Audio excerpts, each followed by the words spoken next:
How y'all doing today? Jason here, and I'm talking about woodworking in Tarsia.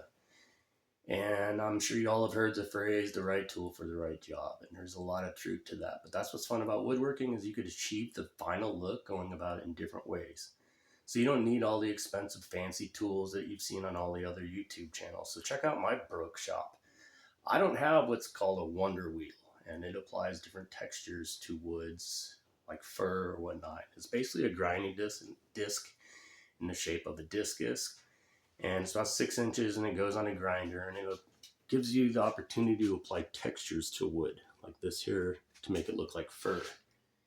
Well, as I said, I don't have all those fancy tools, so I stepped outside the box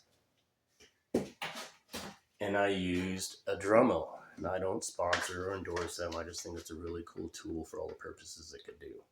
But I use a cutoff blade, and they come in different thicknesses, different sizes, and it basically just scrapes the wood.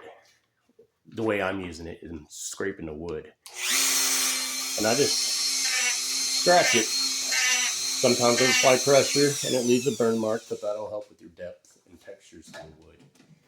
I encourage stepping outside the box because woodworking, you don't need all that money.